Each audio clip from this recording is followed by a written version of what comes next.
Let's face it, composting feels like the most natural thing in the world. You throw in your kitchen scraps, yard waste, maybe some cardboard, turn it now and then, and expect rich, dark humus in return. But what if I told you that certain harmless-looking additions could quietly be derailing your entire compost process? The smell, the pests, the slimy texture, the never-ending breakdown time, these often come from what you're adding, not what you're missing. Here's the truth. Not everything organic belongs in your compost pile. In fact, there are a few items that might seem fine, even beneficial, but actually disrupt microbial activity, throw off the balance of carbon and nitrogen, and in some cases, introduce disease or pests that ruin the whole batch. So before you toss that next kitchen scrap into the pile, stop. Let's talk about the compost wreckers, the materials that promise fertility but bring frustration. And more importantly, let's talk about how to compost smarter, not harder. Why not all organic waste belongs in your pile? At the heart of composting is a delicate dance between carbon and nitrogen. Add too much nitrogen, think wet green materials, and you get a slimy anaerobic mess. Add too much carbon, and the pile dries out and stalls. Even with perfect balance, you need the right microbial life oxygen flow and moisture levels. One wrong ingredient, especially one that doesn't break down well or upsets the microbial ecosystem, can throw off the entire process. People often assume that as long as it comes from a plant or animal, it's fair game. But the truth is, certain materials introduce harmful bacteria, attract pests, introduce toxins, or simply take too long to break down. Others may create odors so strong they turn a backyard project into a neighborhood complaint. So what should you leave out and why?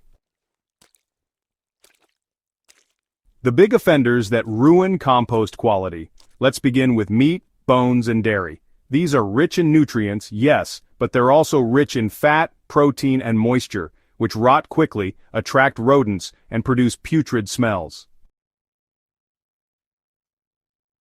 Unless you're running a hot composting system that hits 140 degrees Fahrenheit or more and processes materials within days, these are best left out. The same goes for greasy or oily leftovers. Fats don't break down easily and, they coat other materials in the pile, suffocating the microbes that need air to thrive.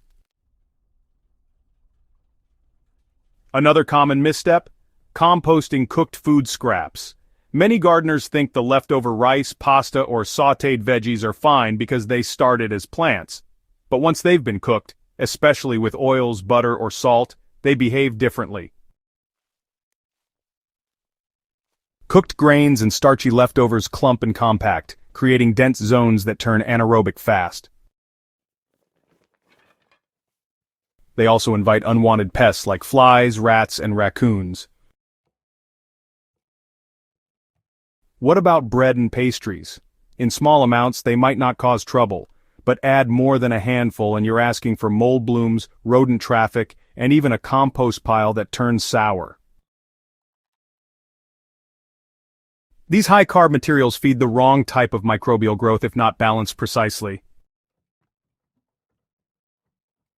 And here's one many gardeners don't expect: citrus peels and onion skins. Yes, they're technically compostable, but citrus contains oils that can suppress microbial activity, especially fungal growth. Onions and garlic have antimicrobial properties, which may sound great until you realize they're slowing down your decomposition crew.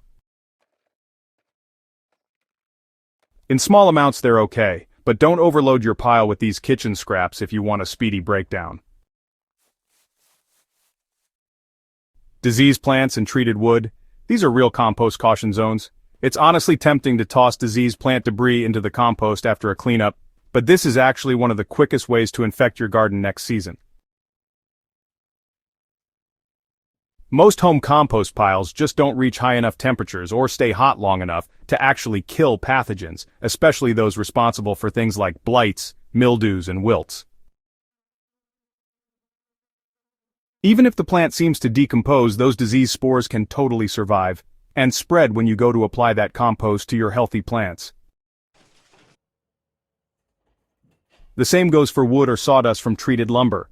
Pressure-treated wood may contain chemicals like arsenic, chromium, or copper, which are toxic to soil life and honestly, potentially harmful to your food crops.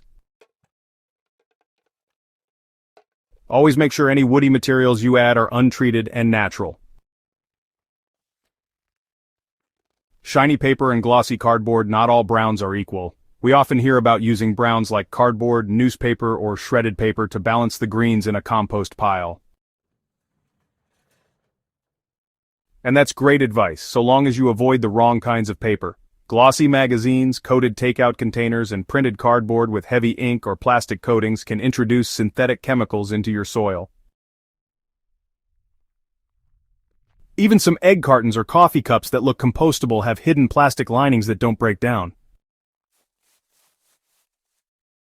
These materials not only fail to decompose, they also gum up your finished compost and leave behind microplastics you don't want near your garden beds.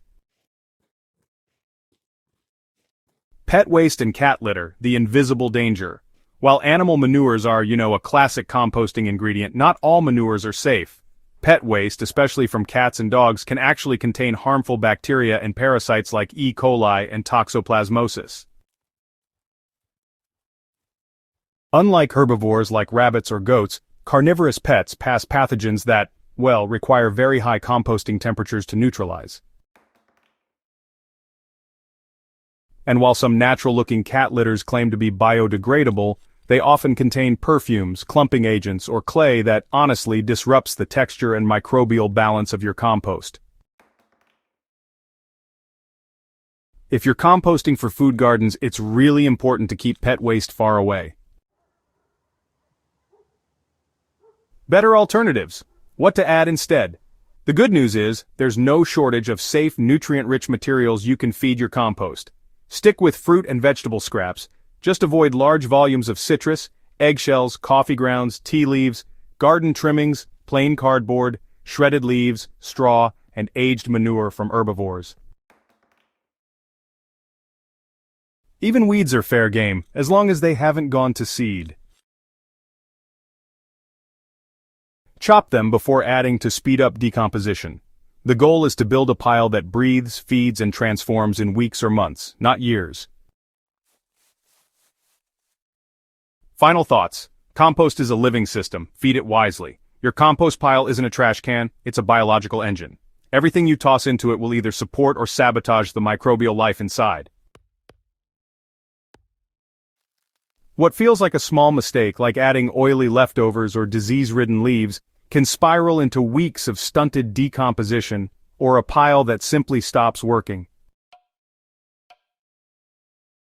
So before your next trip to the compost bin, pause. Ask yourself not just, is this biodegradable, but is this feeding the system or clogging it? If this guide helped clear the confusion around what not to add, be sure to subscribe to Soil Doctor, share it with your fellow gardeners, and leave a comment with your own compost do's and don'ts.